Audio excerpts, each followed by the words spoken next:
Aid organization Gift of the Givers is providing assistance to drought-stricken Nelson Mandela Bay by offering Jojo tanks and drilling boreholes. Authorities in the area have enforced stricter water restrictions with continued low dam water levels, making it difficult to pump water. We're joined now by Director at Gift of the Givers, Imtiaz Sooliman, just to give us a little bit more details on the support that they're offering. Dr. Sooliman, when you speak to the local authorities in the Nelson Mandela Bay Municipality, they seem to be breaking up that area into two. So basically the eastern and the western side, and they're pointing to the worst western area as being the most affected right now. Perhaps an analysis from you on the situation on the ground. Yes, that's correct, Kathy. They do talk about all four sides, north, east, south, and west. The west part is the area where it's the red zone. They show you that on the map. But a few days ago, past the yellow zone, that's not in that area, also had water shortage. And I had an excellent meeting with the mayor, the deputy mayor, the municipal manager, the water engineer, and other people in the municipality yesterday. And they mentioned that an area in Newton Hague, 2 wards, had no water for 4 months. And then, of course, some other areas were knocked out for 7 days or 14 days. And the calls have been coming steadily from hospitals, from schools, from clinics, that the water is dropping steadily and that it comes less frequently every day. It's very inconsistent. And the municipality is aware of that. They've been putting up water taps outside on the roads in different areas in preparation for cutting the water completely off and for people to get water then from those taps on the streets in the red zone and later on in the other areas. The key people to deal with are the engineers, the technical staff, those who are looking at dealing with the problem. It's been impressive what they've been trying to do. And they've been held up because decisions take too long to be taken. Funds are not endorsed or approved immediately. So that's the situation. But in terms of the plan, they've got a good plan.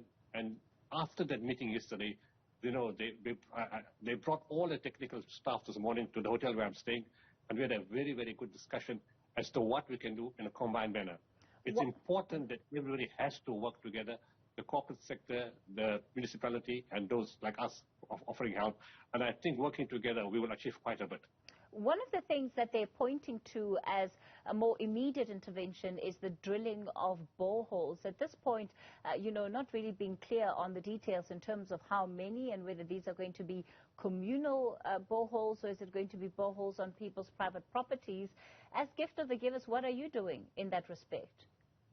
We are going to run the boreholes aspect. From our side, we look at the boreholes, but we've told them in the meeting this morning that in every city or town, quite often boreholes have been drilled previously, and many of them have been closed down for whatever reason. And sometimes for the biggest cities, it's because those boreholes don't have enough water for bulk supply. Now, bulk supply is like 1 million liters to 2 million liters per day per borehole. In this situation, the boreholes that produce 2,000 liters per hour is perfect for communities. So it's not on people's homes.